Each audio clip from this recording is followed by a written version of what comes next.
Amin. Shalom Bapak Ibu Saudara sekalian. Suara saya terdengar ya? Terdengar Pak Uri, terdengar. Oke. Terima kasih buat pertama-tama buat kesempatan yang kembali diberikan buat saya oleh Ibu Gembala, oleh Pak Wi, dan oleh teman-teman tim pembalaan. Dan pagi ini hal yang luar biasa kembali saya dipercayakan untuk sharing pagi ini. Saya nggak khotbah sih, saya cuma mau berbagi tentang firman, mau sharing tentang firman. Jadi artinya saya juga masih belajar. Jadi tema kita pagi ini adalah Yesus menyediakan segala keperluanku. Wow, tema yang luar biasa, tema yang mungkin menurut saya secara pribadi yang lagi ditunggu-tunggu banyak orang atau jemaat Tuhan sangat senang dengar tema ini. Tapi hari ini kita mau berbagi sama-sama, mau belajar sama-sama. Sekali lagi saya mau sharing sama-sama, Bapak Ibu Saudara sekalian. Kita buka Alkitab kita dalam Filipi 4 ayat 19. Ini ayat yang favorit nih, saya percaya nih. Bapak Ibu Saudara sekalian ini tahu semua ayat ini nih. Favorit banget nih ayat ini. Filipi 4 ayat 19. Saya bacain ya. Allahku akan memenuhi segala keperluanmu menurut kekayaan dan kemuliaannya dalam Kristus Yesus. Saya baca sekali lagi. Allahku akan memenuhi segala keperluanmu menurut kekayaan dan kemuliaannya dalam Kristus Yesus. Wow, sekali lagi saya bilang, ayat ini saya percaya sangat disukai oleh kita semua, termasuk saya. Ayat yang favorit, ayat yang sangat-sangat disenangi kan. Karena ketika kita baca ayat ini, di situ ada janji Allah yang luar biasa. Di situ di mana ayat ini bilang, Allahku akan memenuhi segala keperluanmu menurut kekayaan dan kemuliaannya di dalam Yesus Kristus. Walaupun kita tahu sebenarnya ayat ini waktu itu Paulus lagi ngomong sama jemaat di Filipi, Bapak Ibu Saudara sekalian. Waktu itu kita tahu jemaat Filipi dengan segala kekurangannya, jemaat Filipi itu membantu Paulus gitu dalam hal mendanai Paulus dalam Paulus pelayanannya. Dan di situ Paulus merasa merasa terharu, merasa sukacita. Maka itu Paulus merasa dia nggak bisa balas kebaikan jemaat di Filipi. Maka Paulus bilang seperti ini kan, Allahku akan memenuhi segala keperluanmu. Nah pagi ini sesuai tema yang diberikan kepada saya oleh pihak gereja, Yesus menyediakan segala keperluan kita. Nah Bapak Ibu Saudara sekalian, kalau kita baca ayat ini jelas, ayat ini mantap kan. Jadi kalau saya pribadi baca ayat ini ketika saya mulai merenungkan kembali ayat ini bilang begini, Bapak Ibu sekalian, Allahku akan menyediakan, mewujudkan, melaksanakan, menggenapi segala kebutuhan kita, segala kekurangan kita bahkan. Jadi ayat ini bilang Tuhan menyediakan, mewujudkan, menggenapi segala kebutuhan kita nih, bahkan kekurangan kita nih. Wah, luar biasa kan, menurut kekayaan dan kemuliaannya. Jadi ketika saya mulai kembali merenung ayat ini, saya mau bilang kan, wow, ayat ini powerful banget kan. Jadi bisa dibilang nih ayat ini membangkitkan gairah kita. Jujur saya pribadi pun membuat saya semakin semakin Tuhan itu luar biasa ya, seperti itu.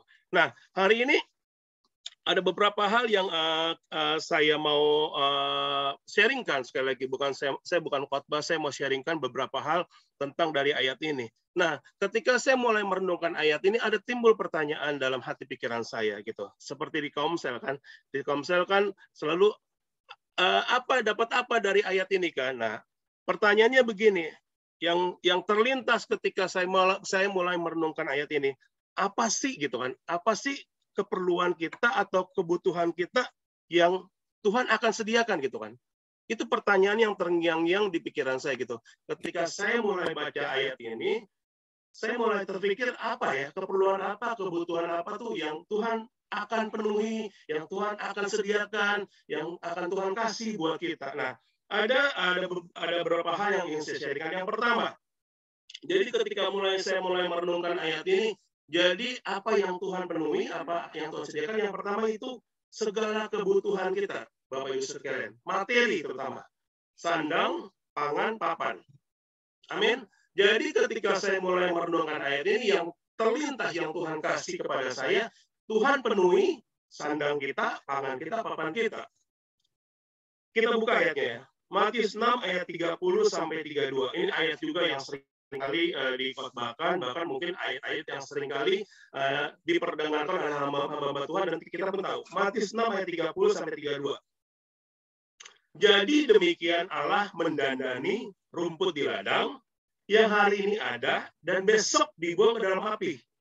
Tidakkah ia akan terlebih lagi mendandani kamu, hai orang yang kurang percaya?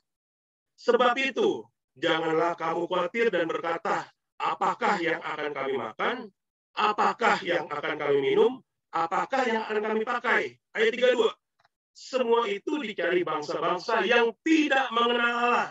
Akan tetapi Bapamu yang di surga tahu bahwa kamu memerlukan semua itu. Jadi ketika saya mulai renung ayat ini, apa ya kira-kira yang Tuhan sediain buat kita?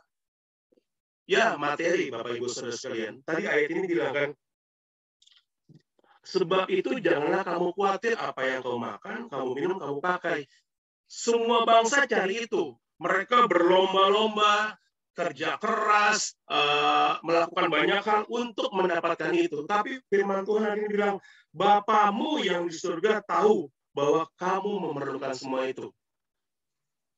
Jadi, satu hal yang saya renungkan ayat ini ayat yang luar biasa. Ketika saya merenung, Tuhan bilang, nggak usah khawatir gitu kan. Apa yang kamu perlukan, apa yang kamu butuhkan secara materi, Bapa sudah siapkan. Bahkan ada ayat yang bilang ini kan, berkat Tuhanlah yang menjadikan kita kaya. Susah payah tidak menambahinya. Itu artinya apa? Begitu besar kasih Bapa sama kita, begitu cintanya Tuhan sama kita, dia siapkan tuh. Bicara materi ini, saya mau lagi ngomong bicara materi dulu ya. Bicara materi dulu. Tuhan siapkan semua itu bagi orang yang mengenal Tuhan, bagi orang yang mengasihi Tuhan, bagi orang yang percaya sama Tuhan. Itu tuh Tuhan siapkan tuh gitu. Jadi pertama yang saya renungkan, apa yang Tuhan siapkan buat kita nih, Tuhan perlukan buat kita. Yang pertama materi, Bapak Ibu. Itu nggak bisa dipungkiri. Kita hidup di dunia ini, kita injak bumi, kita masih bernafas, kita butuh itu gitu kan, butuh duit, butuh segala hal butuh gitu kan. Tapi hari ini yang saya ingin sampaikan, Tuhan sediakan untuk itu. Tuhan sediakan itu. Tapi sekali lagi saya mau bilang, kebutuhan, bukan keinginan, Bapak Ibu sekalian. Beda ya antara keinginan dan kebutuhan, Bapak Ibu saudara sekalian. Kalau keinginan, itu kita udah punya mobil satu, pengen tambah lagi, satu lagi. Punya rumah satu, ingin punya rumah satu lagi. Satu hal saya mau bilang begini, itu pun sebenarnya kalau memang sesuai rencana Tuhan, kehendak Tuhan, saya percaya Tuhan juga kasih. Tuhan juga kasih, saya percaya itu. Saya percaya itu juga. Tapi prioritas saya yang saya yakini, Tuhan tahu prioritas kita yang mana yang Tuhan yang kita butuhkan sehingga Tuhan sediakan itu, Bapak Ibu. Karena jujur, kalau bicara keinginan, Yakobus bilang gini kan, ketika hati kita udah syarat dengan keinginan tuh bukan kebutuhan lagi tuh. Jadi kita bisa menghalalkan segala cara, dan di titik itu Yakobus bilang kan, keinginan itu akan dibuahi dan jadi dosa. Dan ketika dosa jadi matang, itu jadi maut. Nah, itu yang hati-hati. Nah, jadi pagi ini yang saya dapatkan ketika saya mulai merenungkan ayat ini, ketika Tuhan bilang, Allahku akan memenuhi segala keperluanmu. Jadi yang pertama, saya percaya Allah menyediakan apa yang kita butuhkan. Itu sifatnya materi kan. Sandang, pangan, papan, makanan, minuman, itu saya percaya Tuhan siapkan gitu kan. Yang kedua, apa yang Tuhan siapkan untuk kita, apa yang Tuhan berikan untuk kita. Nah, ini menarik sekali. Yang Tuhan siapkan atau yang Tuhan berikan buat kita, ini luar biasa. Jadi saya bersyukur, artinya gini, saya punya beberapa teman-teman yang luar biasa, saya sharing-sharing, dan ketika kita sharing-sharing, mereka bisa kasih pandangan, pendapat gitu kan. Yang kedua yang saya dapatkan dari ayat ini, dari renungan ini, yang kedua yang Tuhan sediakan buat kita apa, mau tahu? Itu penolong, Bapak Ibu Saudara sekalian. Roh Kudus, ini penting banget. Memang Roh Kudus sudah dicurahkan, betul. Memang penolong itu udah ada, betul. Tapi pertanyaannya gini, sampai sejauh mana kita, artinya Roh Kudus itu bekerja dalam hidup kita, menolong dalam hidup kita. Yohanes 14 ayat 16 sampai 17 bilang begini, Yohanes 14. Aku akan meminta kepada Bapa, dan Ia akan memberikan kepadamu seorang penolong yang lain, supaya Ia menyertai kamu selama-lamanya. yaitu roh kebenaran, dunia tidak dapat menerima dia, sebab dunia tidak melihat dia dan tidak mengenal dia. Tetapi kamu mengenal dia, sebab ia menyertai kamu dan akan diam di dalam kamu. Wow. Jadi ketika saya mulai renungkan lagi ayat ini, yang pertama yang Tuhan sediakan materi, yang kedua Tuhan sediakan penolong, Bapak Ibu Saudara sekalian. Mungkin kita kalau pas saya ngomong penolong Roh Kudus, mungkin Bapak Ibu sekalian anggap itu enteng. Hari ini ketika saya mulai merenungkan ayat itu tuh, saya melihat betapa pentingnya Roh Kudus itu ada diam dalam hidup kita. Sangat penting gitu kan. Karena memang jujur, tanpa Roh Kudus kita mah nggak bisa apa-apa. Jadi saya tulis begini, saya tulis saat itu nih gunanya Roh Kudus yang tinggal dalam hidup kita ya. Kenapa Tuhan sediakan buat kita? Nih jadi ketika kita saat takut tuh, ketika dalam keadaan takut, cemas, khawatir, tertekan, susah hati gitu kan, stres atau hal-hal yang mungkin membuat kita jadi apa ya, jadi pepat hati, susah hati, saya mau bilang disitulah Roh Kudus beri kita kekuatan, Bapak Ibu sekalian. Kita doa nih, sakit nggak sembuh-sembuh, terus punya permasalahan nggak beres-beres, itu bisa membuat kita stres. Itu bisa membuat kita susah hati, membuat kita bisa jadi apa? Bersedekah, membuat kita bisa menjadi gampang emosian. Tapi saya percaya, Bapak Ibu sekalian, Tuhan sediakan Roh Kudus dan Roh Kudus itu ada dalam hidup kita. Nah, di situ Roh Kudus yang sebenarnya mengendalikan hidup kita, mengontrol hidup kita, yang memberi penghiburan buat kita. Tetapi penghibur yaitu Roh Kudus yang diutus Bapa dalam namaku. Nah, jadi sebenarnya Tuhan kita itu baik banget ya, luar biasa banget. Dia siapin materi buat kita, apa yang kita makan, apa yang kita minum. Terus secara rohaninya nih, Tuhan siapin Roh Kudus, Tuhan kasih buat kita. Jadi ketika roh kita, jiwa kita mulai galau tuh, yang nggak bisa ada obatnya bahasa saya, di situ Roh Kudus yang menenangkan kita. Di situ Roh Kudus yang kasih kekuatan buat kita. Di situ Roh Kudus yang mengajarkan kita. Di situ Roh Kudus yang membuat kita jadi apa ya? Jadi tentram, jadi ada sukacita, ada happy itu. Sebenarnya Roh Kudus, Bapak Ibu saudara yang ada dalam hidup kita. Jadi bahasa saya, jangan anggap enteng Roh Kudus yang ada dalam hidup kita. Mari, kalau saya mau bilang begini, mari biarkan Roh Kudus yang ada dalam hidup kita yang mengambil alih, yang mengendalikan hidup kita, yang memimpin hidup kita. Nah, di titik itu saya percaya nggak akan ada ketakutan lagi, nggak akan ada kekecewaan lagi, nggak akan ada lagi masa susah hati, nggak ada. Karena memang Roh Kudus yang beri kekuatan buat kita di situ. Kita tahu Bapak Ibu Saudara sekalian, perjalanan Paulus sejak dia terima Tuhan, terus dia diutus Tuhan, Paulus bilang kan, dia karam kapal berapa kali, dia nggak makan, dia di penjara, dia dibenci, waduh dia dimaki orang, dia difitnah, bla bla bla bla bla. Saya mau bilang begini, Bapak Ibu Saudara sekalian, kalau nggak ada Roh Kudus yang dalam diri Paulus tuh, kalau Roh Kudus nggak ada dalam diri Paulus nggak biarkan Roh Kudus itu tinggal dalam hidup dia dan Roh Kudus memimpin hidup dia, saya mau bilang Paulus nggak akan kuat. Nggak ada satupun manusia yang kuat menghadapi tantangan, rintangan dalam hidup ini yang bertubi-tubi gitu. Nggak ada. Kalau dia nggak punya Roh Kudus. Nah, ini Roh Kudus penting. Maka itu Paulus bilang begini kan dalam Filipi 4 ayat 13. Segala perkara dapat kutanggung di dalam dia yang memberi kekuatan. Segala perkara yang dapat kutanggung di dalam dia yang memberi kekuatan. Siapa yang memberi kekuatan? Ya Roh Kudus yang ada dalam hidup kita.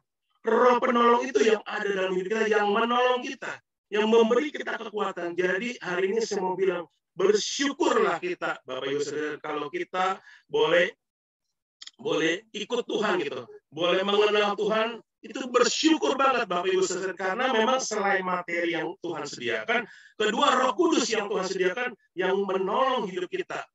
Karena sekali lagi saya bilang, kalau jiwa kita sakit, roh kita sakit, nggak ada obatnya. Dokter nggak bisa obatin, duit berapa kita yang banyak nggak bisa obatin. Lihat tuh, orang-orang yang gangguan jiwa, orang-orang yang punya cacat mental, itu nggak ada yang bisa obatin. Tapi saya percaya kalau ada Roh Kudus dalam hidup kita, kita nggak akan sampai seperti itu. Kita nggak akan stres, kita nggak akan menjadi cepat kecewa, nggak akan. Karena apa? Karena Roh Kudus, Roh penolong yang disediakan Bapa buat kita, Wow, saya pribadi ketika mulai merenungkan ayat ini, saya bilang, wah Tuhan kita itu luar biasa banget ya. Baik banget, hebat banget. Yang ketiga, Bapak Ibu sekalian, yang ketiga, yang Tuhan siapkan buat kita apa? Yang pertama materi, kehidupan jasmani kita, yang kedua rohani, roh jiwa kita dipelihara sama Tuhan. Yang ketiga apa? Yang Tuhan sediakan buat tiga janji Tuhan. Dia menyediakan tempat buat kita ketika nanti kita di kekalan. Ini yang luar biasa. Jadi kita tahu kan, ketika Tuhan Yesus mati, bangkit, dia naik ke surga, dia ngapain ke surga, Bapak Ibu sekalian? Dia ngapain? Dia siapkan tempat buat kita. Yohanes 14 ayat 2 dan 3 bilang gini, di rumah Bapakku banyak tempat tinggal. Jika tidak demikian, tentu aku mengatakannya kepadamu. Sebab aku pergi ke situ untuk menyediakan tempat bagimu. Aku pergi ke situ menyediakan tempat bagimu. Dan apabila aku pergi ke situ dan telah menyediakan tempat bagimu, aku datang kembali dan membawa kamu ke tempatku supaya di tempat di mana aku berada, kamu pun berada. Saya mau bilang gini, kasih Tuhan, cinta Tuhan sama kita itu luar biasa ya. Dia siapkan materi buat kita, dia kasih roh penolong buat kita, selama kita masih di dunia ini. Terus ketika kita nanti mati, meninggal, Tuhan siapkan tempat loh.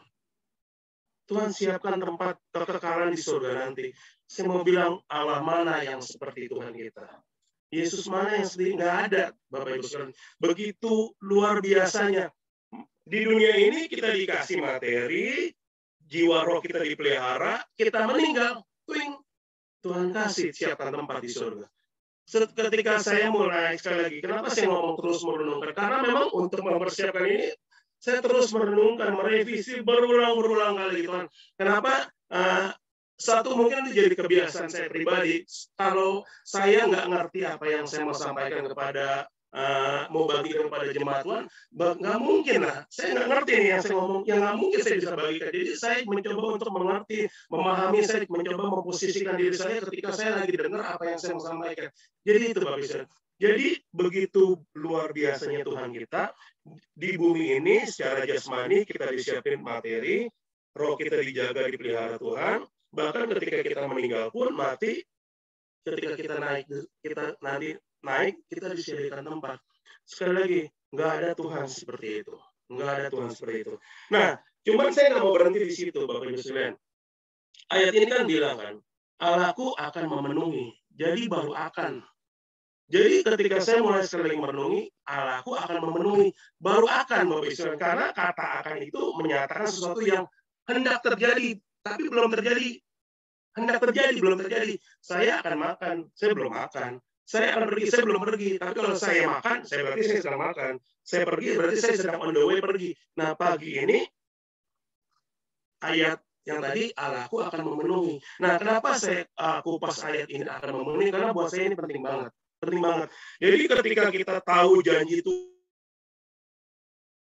materi kita, roh kita dipelihara, bahkan ketika nanti kita meninggal Tuhan siapkan tempat, itu baru akan kan. Nah, bagaimana saya merenung, terus Tuhan apa dong? Bagaimana supaya itu menjadi kepastian buat saya kan? Bagaimana hal itu bisa terjadi dalam hidup saya? Terus tiba-tiba Tuhan cuma kasih rema sama saya satu hal begini. Kita akan dapatkan semua itu, kita akan miliki semua itu cuma satu, Bapak Ibu sekalian. Tuhan kasih pengertian buat saya, mari kita beriman sama Tuhan. Mari kita percaya sama Tuhan. Ketika kita beriman, ketika kita percaya sama Tuhan, di titik itulah tiga hal yang tadi saya bagikan, yang saya sampaikan, Tuhan akan penuhi. Pasti jadi milik kita, bukan akan lagi pasti. Nah, sedikit saya mau kupas, kenapa iman gitu kan? Kenapa kita harus percaya sama Tuhan? Kenapa? Bukankah ada hal-hal yang lain gitu kan kita lakukan mungkin supaya materi kita dipenuhi ya kita kerja keras gitu kan supaya roh kita kita lakukan sesuatu. Ternyata Tuhan bilang cuma satu, syaratnya gampang, mudah, Bapak Ibu sekalian. Tuhan bilang beriman, percaya. Kenapa iman? Yang terpikir sama saya. Ini jujur. Ini baru direvisi tadi pagi lagi. Jam 7 pagi saya bangun, saya revisi lagi. Iman itu kenapa iman? Pertama, iman adalah kunci masuk dalam kerajaan surga. Jadi saya mau bilang iman itu kunci masuk dalam kerajaan surga. Jadi ketika tadi kita tahu Bapa menyediakan tempat di surga, jadi untuk masuk ke situ perlu iman, Bapak Ibu sekalian. Perlu iman.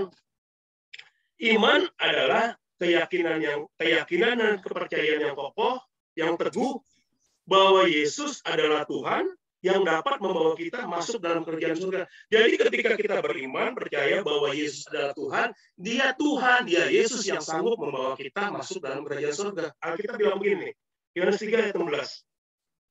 Karena begitu besar kasih Allah akan dunia ini, sehingga Ia telah mengaruniakan anaknya yang tunggal, supaya setiap orang yang percaya, orang yang beriman, kepadanya tidak binasa, melainkan beroleh hidup yang kekal. Roma 10 ayat 9-10. Sebab jika kamu mengaku dengan mulutmu bahwa Yesus adalah Tuhan dan percaya dalam hatimu bahwa Allah telah membangkitkan Dia dari antara orang mati, maka kamu akan diselamatkan. Karena dengan hati orang percaya dan dibenarkan, dan dengan mulut orang mengaku dan diselamatkan. Jadi kalau kita bilang tadi dengar janji Tuhan ya buat kita kan, Tuhan sediakan apa? Tuhan sediakan surga. Dan gimana cara masuknya? Cara masuk kita bisa sampai sana pakai iman. Ini firman Tuhan yang ngomong. Ayat firman Tuhan bilang begini, karena begitu besar kasih Allah akan dunia ini, dikaruniakan anaknya yang tunggal tuh, supaya dia tebus dosa kita. Terus cuma satu kita bilang, kita percaya masuk surga tuing. Selesai. Kita percaya Bapak Ibu. Nah, kepercayaan itu harus kita jaga. Iman itu kita harus jaga.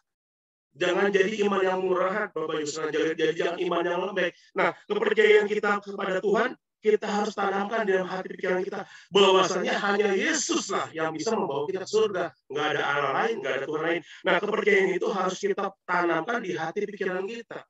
Jadi kalau kita tanamkan di hati pikiran kita, maka kita yakin Yesus bisa membawa kita ke surga. Jadi kita nggak akan beralih. Sekalipun mungkin ada banyak tawaran, dalam tanda kutip mungkin ada agama-agama lain atau ada keyakinan-keyakinan yang lain mulai merontokkan, mulai menggoda kita. Saya mau bilang nggak ada yang bisa membawa kita ke surga selain Yesus. Cuma Dia yang, Yohanes bilang gini, cuma Dia yang turun dari surga, yang akan naik lagi ke surga. Ya cuma Yesus doang. Jadi hanya Yesus saja yang bisa membawa kita ke surga. Jadi kenapa iman? Ya karena jelas iman itu kunci masuk kita bisa masuk dalam kerajaan surga. Yang kedua, kenapa iman? Iman itu adalah gini Bapak Ibu. Ini terus dalam renungan saya. Iman itu adalah ketaatan kita. Ketaatan kita untuk apa? Untuk mendengarkan dan melakukan apa yang Tuhan perintahkan. Jadi ketika kita bilang kita mau terima berkat secara materi itu kan berkat atau Roh Kudus mau tinggal dalam kita perlu ini Bapak Ibu sekalian. Kita perlu taat, dengar baik-baik, dengar dengan sesama, dengar dengan fokus apa yang Tuhan perintahkan, bukan cuma dengar loh, terus kita lakukan. Itu iman. Yosua bilang begini kan, jika engkau baik-baik, Ulangan 28, jika engkau baik-baik mendengarkan suara Tuhan Allahmu dan melakukannya dengan setia segala perintahnya yang kusampaikan kepadamu pada hari ini, maka Tuhan Allahmu akan mengangkat engkau di atas segala bangsa di bumi ini. Yes, ini janji Tuhan bagi bangsa Israel. Segala berkat ini akan datang kepadamu dan menjadi bagianmu jika engkau mendengarkan suara Tuhan Allahmu. Ayat 13, Tuhan akan mengangkat engkau menjadi kepala dan bukan menjadi ekor. Engkau akan tetap naik dan tidak akan turun apabila engkau mendengarkan perintah Tuhan Allahmu yang kusampaikan pada hari ini, kau lakukan dengan setia. Dan apabila engkau tidak menyimpang ke kanan atau ke kiri dari segala perintah yang kuberikan kepadamu pada hari ini, dengan mengikuti Allah lain dan beribadah kepadanya. Jadi untuk kita bisa menerima berkat yang Tuhan janjikan itu, yang Tuhan siapkan kita buat itu, kita harus taat, mendengarkan, dan melakukan apa yang Tuhan perintahkan. Itu iman buat saya. Kenapa saya bilang itu iman? Ingat gak kisah Abraham, Bapak Ibu sekalian? Jadi kenapa Abraham tuh disebut bapak orang percaya ya? Saya baru ngerti di situ. Berapa waktu yang lalu, saya ngertinya beberapa waktu yang lalu. Saya jadi baru mengerti kenapa Abraham tuh disebut bapak orang percaya. Itu ketika di titik, memang waktu itu pas ketika Abraham dipanggil Tuhan, dia taat juga ya. Tapi di poin ini yang menurut saya ini yang sangat luar biasa. Waktu itu Tuhan bilang sama Abraham, ya Tuhan, ambillah anakmu, ya kan? Yang tunggal itu, yaitu Ishak. Tuhan bilang ini, Abraham, ambil anakmu, Ishak yang tunggal, anak tunggal satu-satunya, anak yang Tuhan janjikan, persembahkan buat Tuhan. Saya mau bilang saat itu, Bapak Ibu sekalian, ketika Abraham dengar Tuhan ngomong begitu, saya percaya ya, hati bapak mana sih yang nggak sedih ya, yang nggak susah hati, yang nggak menangis. Anak satu-satunya udah nunggu bertahun-tahun. Abraham punya anak Ishak kalau nggak salah umur 100 tahun dari Sarai, ya kan? Terus Tuhan bilang suruh persembahkan. Saya pikir kalau saya jadi orang tua pun ketika mungkin anak saya diminta itu, jujur, walaupun Tuhan yang minta, jujur saya mungkin akan negosiasi mungkin sama Tuhan ya. Tuhan, nggak ada apa, Tuhan yang benar nih Tuhan. Mungkin saya akan bilang begitu. Tuhan yang benar nih, Tuhan kan bilang ini keturunanmu akan seperti pasir, seperti bintang, tapi kok hari ini kok Tuhan minta Ishak. Saya percaya ya, hari itu walaupun nggak ditulis Abraham tuh hatinya susah banget. Tapi saya mau bilang begini, Abraham jangan bilang, ya Tuhan, dia nggak banyak bahasa saya, dia nggak banyak cincong, dia nggak banyak ngomong. Abraham langsung bilang, keesokan harinya pagi-pagi bangun Abraham. Nggak pakai tunggu 2-3 hari, besok pagi malam mimpi, malam Tuhan ngomong, besok paginya langsung jalan. Saya mau bilang sama saudara, Bapak Ibu saudara, apa yang Abraham lakukan itu buat saya ya, itu ketaatan yang mutlak gitu kan.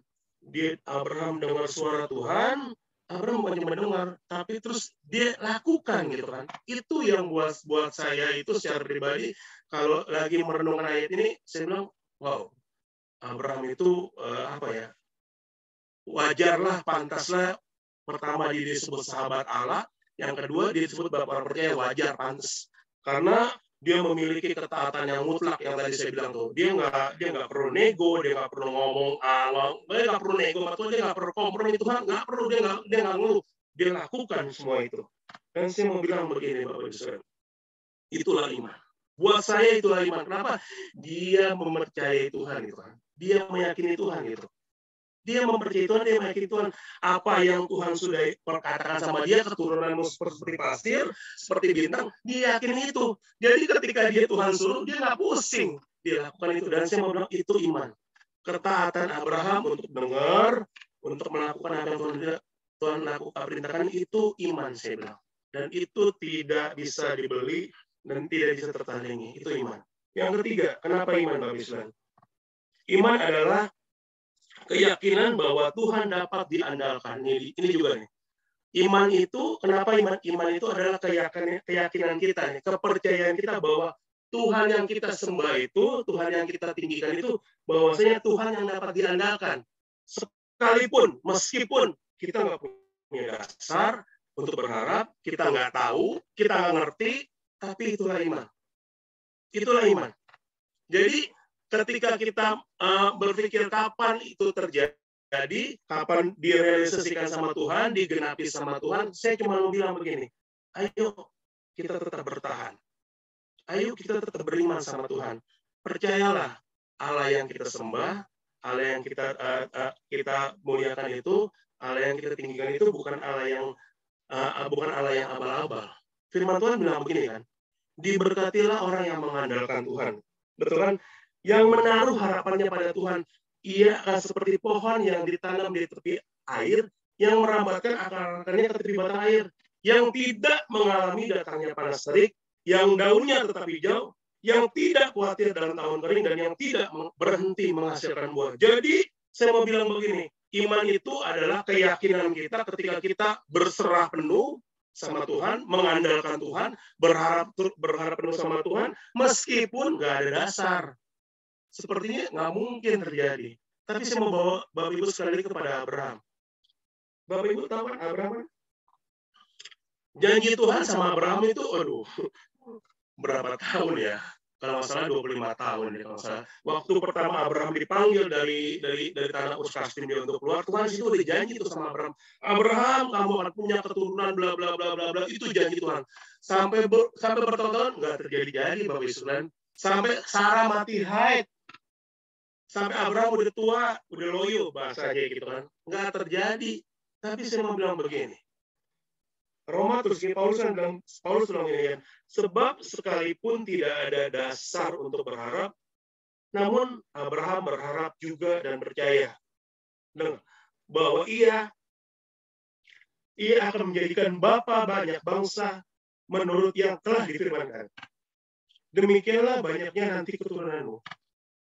Saya mau bilang hebat ya Tuhan kita ya. Jadi ketika kita bilang kita mengandalkan Tuhan, berharap sama Tuhan, itu harusnya sampai di titik itu seperti Abraham. Sekalipun memang Abraham seperti yang tadi, Sarah udah mati haid, Abraham udah tua, udah gak ada harapan. Tapi saya mau bilang begini, orang yang menanti-nantikan Tuhan tidak pernah dikecewakan.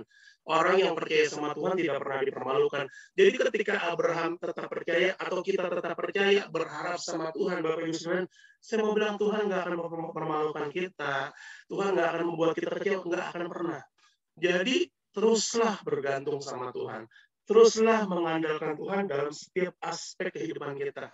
Terus jangan berhenti percaya. Kalau waktu itu lagu itu booming banget kan, jangan pernah berhenti percaya, jangan pernah berhenti berharap. Tuh lagu yang diciptain oleh Pauli kan, itu lagu yang dimana begitu powerful. Jangan berhenti berharap, jangan berhenti percaya sampai mujizat itu terjadi. Dan saya percaya pertolongan Tuhan buat kita tidak pernah terlambat. Segala sesuatu yang Tuhan sediakan itu tuh yang 3 poin itu tadi, Tuhan nggak pernah lambat, terutama 2 poin tadi kan. Kalau bicara kehidupan di surga nanti kan setelah kita meninggal kan. Yang 2 poin itu Tuhan nggak pernah datang terlambat. Ketika kita mengalami kesusahan, kesedihan, Tuhan nggak pernah terlambat. Ketika memang hidup kita tuh bergantung berharap sama Tuhan, sekalipun nggak ada dasar, nggak ada dasarnya untuk berharap. Tapi saya bilang Tuhan kita tuh Tuhan yang seperti itu. Jadi hari ini saya nggak kalau saya mau berbagi gitu Bapak Ibu.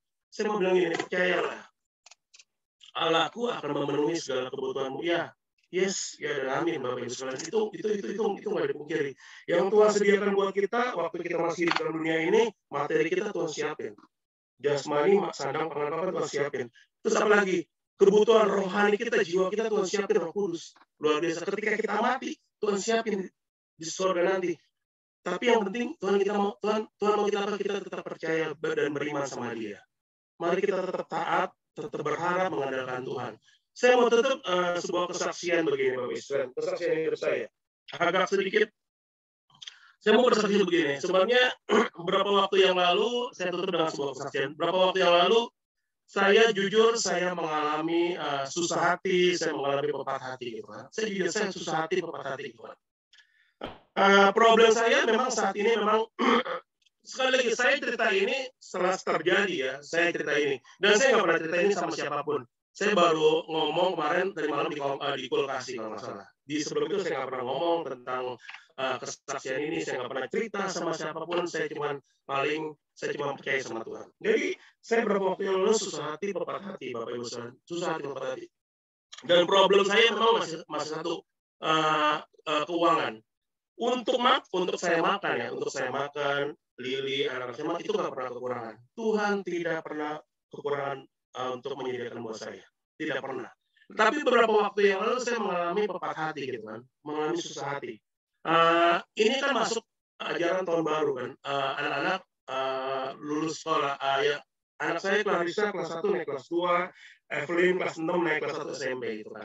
Di situ banyak biaya yang kita butuhkan gitu kan. Mesti bayar buku, bayar baju, bayar banyak hal gitu kan. Uang sekolah yang dirapel gitu kan. Itu jujur saya patah hati. Kenapa?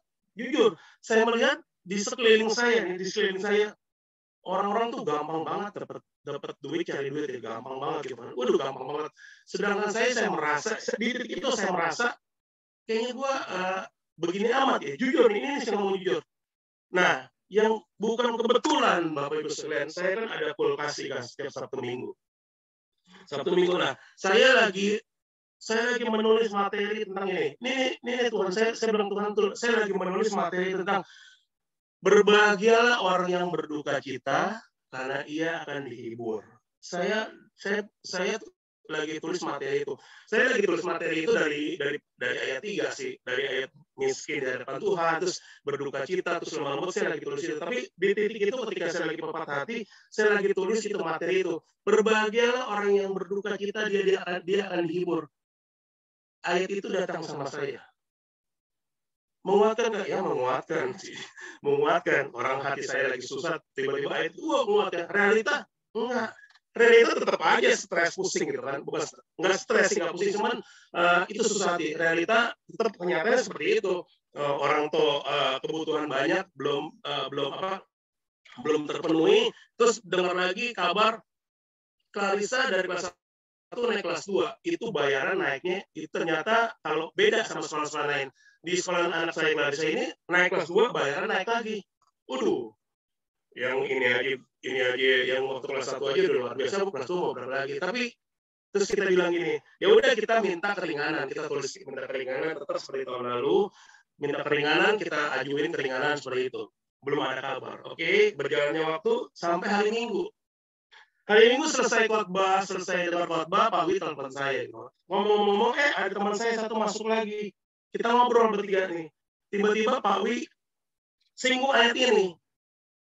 Tema minggu depan apa ya? Oh, tema minggu ini, Yesus menyediakan segala yang kuperlukan. Gitu kan. Terus teman saya bilang nyeletuk, udah, Pak Wi khotbah aja. Nah, pas Pak Wi, teman saya terus saya bilang, oh ya Om, betul. Filipi 4 ayat 19, saya bilang gitu kan. Allahku akan memenuhi. Itu terjadi ngomongan pembicaraan di handphone ya, di telepon ya bertiga kita. Ya udah, selesai. Saya mau bilang saya nggak terpikir hari ini saya sharing khotbah, nggak terpikir karena kalau saya sharing atau khotbah umumnya itu bisa 2 minggu atau 3 minggu persiapan.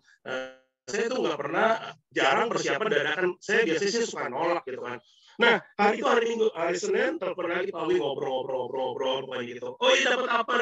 Oh iya ayat yang kemarin dapat apa? Kayak gitu kan ngobrol. Senin udah Selasa. Nah, Rebonya Bapak Ibu sekalian, Rebonya akhirnya Pak Wi bilang begini sama saya, udah Bud, kamu siapin materi gitu kan untuk ayat ini, untuk apa? Untuk khotbah hari ini kan, untuk sharing hari ini. Oh, saya cuma bilang ini Rebo Kamis cuma satu. Ya udah Om, saya siapin materi aja ya Om, saya bilang itu kan. Harusnya sih kalau ini sih ini ngomongnya berat dong, saya bilang loh. Tema ini berat tuh. Saya bilang ya nggak apa-apa. Kalau perlu kita fokuskan di materi. Saya bilang Om, kayaknya ini materi kurang pas ya. Kenapa kan kalau bicara materi kan kayaknya seolah-olah kita fokusnya materi gitu kan. Tapi saya nggak coba bantah, saya cuma dalam hati aja gitu. Oh materi Om, ya udah, saya coba siapkan. Nah hari Rabu tiba-tiba Lili bilang sama saya ini, kok coba lihat deh, cek email gitu kan. Apakah sudah ada email bicara tentang keringanan untuk biaya uang sekolah Clarissa? Oke, terus Pak Wi bilang siapin terus sorenya. Saya cek, oh iya ada nih, saya bilang gitu kan, saya buka. Saya cuma mau bilang begini. Waktu itu kan saya bilang, saya pepat hati ya, saya susah hati gitu kan. Saya buka, uang bayaran yang dari harganya sebulan 1.670.000, itu kita dapat pengurangan tuh luar biasa banget. Nggak sampai 1 juta, murah banget. Murah banget gitu. Saya bilang, ya udah saya sih biasa-biasa aja sebenarnya kan. Tapi saya tahu, di situ, itu Tuhan kasih hiburan buat saya. Orang yang berduka cita, karena orang yang berduka cita buat saya itu orang yang susah hati dan bersedih karena Tuhan ya. Di situ saya merasa Tuhan ibu saya. Saya bilang, oh ya puji Tuhan. Ya udah, berarti kan satu masalah kelar kan. Dari yang 1 juta lebih, 1.650.000 jadi nggak sampai 1 juta, murah banget. Udah itu lewat. Rebo, Kamis saya tetap teleponan sama si Om. Tersebut kalau bisa kita materi itu kalau bisa ada kesaksian. Ya Om, saya ngomong jujur nih. Nanti ya kalau saya ada kesaksian, saya kesaksian. Kalau enggak Om kesaksian aja. Saya bilang gitu. Jujur nih, saya ada Om juga kan. Sepertinya saya dijorokin juga nih tempat bahari ini. Dijorokin gitu kan. Tapi saya percaya nggak ada yang kebetulan buat Tuhan. Nggak ada yang kebetulan. Hari Jumat malam saya ngobrol sama Lili kan. Ngobrol sama Lili. Kita ngobrol kan, terus saya cuma tiba-tiba saya nyeletuk begini. Saya nyeletuk gini, besok ada yang transfer review gitu. Sebentar. Saya cuma nyeletuk gitu, saya nyeletuk asal-asalan sih. Asal-asalan. Saya cuma bilang, besok tenanglah, besok ada yang transfer duit kayak jelas. Nominal sekian, saya sebutin. Udah, itu Jumat. satu jemaat. Udah selesai lah. Saya nggak pikirin gitu. Saya mau orangnya nggak terlalu mendramatisir. Udah gimana nggak. Nah satu kemarin tuh, Pak Wi telepon lagi. Gimana buat persiapannya? Oh ya udah Om, aman. Saya bilang materi mah kayaknya udah nggak mungkin dirubah lagi. Saya bilang gitu tuh materi saya udah nggak mungkin dirubah lagi. Tapi ternyata dirubah lagi tadi pagi. Tadi dirubah lagi tadi pagi kan. Pas saya lagi telepon sama Pak Wi, tiba-tiba Lili kasih WA sama saya gitu. Kasih WA, jebret, terus isinya apa mau tahu? Isinya tuh itu dia bukti transfer masuk. Nominalnya sih nggak beda jauh dengan yang saya sebutkan. Cuma saya mau bilang begini, saya sih di titik itu enggak. Saya bilang, oh gitu ya. Oh ya udah, saya tahu gitu Bapak Ibu Saudara. Mungkin ketika saya cerita begini ini hal sepele gitu kan. Hal yang mungkin seringkali banyak orang alami gitu kan. Tapi saya mau bilang begini, hari ini pertama firman Tuhan datang sama saya gini. Orang yang berduka cita akan dihibur. Tuhan hibur saya dengan pengurangan itu. Terus Allahku akan memenuhi segala kebutuhanmu. Tuhan lakukan itu buat saya. Jadi ketika saya mau sharing ini, saya merasa Tuhan tuh kayaknya udah siapkan semua langkah-langkahnya. Cuma satu yang Tuhan minta dari saya, itu taat. Saya ketika Pak Wi bilang suruh siapin, ya udah saya taat aja. Ya udah saya taat aja, ya udah Om, oke kita siapin materinya ya. Nanti kita kalau bisa kolaborasi lah Om, saya bilang gitu kan. Saya bilang saya cuma mau taat aja gitu kan. Dan akhirnya memang sekali lagi saya bilang saya dapat uang itu, akhirnya kan ya itu dia Allahku akan memenuhi, bukan akan lagi Allahku pasti memenuhi. Yang tadi akan jadi pasti kenapa? Karena saya beriman dan saya taat sama Tuhan. Mungkin hal sepele kali kan.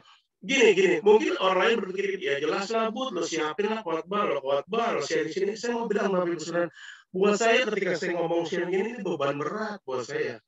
Saya nggak bisa asal ngomong, saya nggak bisa asal ceplos, saya nggak bisa asal mau ngomong, belum nggak bisa. Saya sudah menjadi kebiasaan saya, baik di Komsel, baik di Kulkasi, kalau saya ngomong itu, umumnya saya harus paham dulu.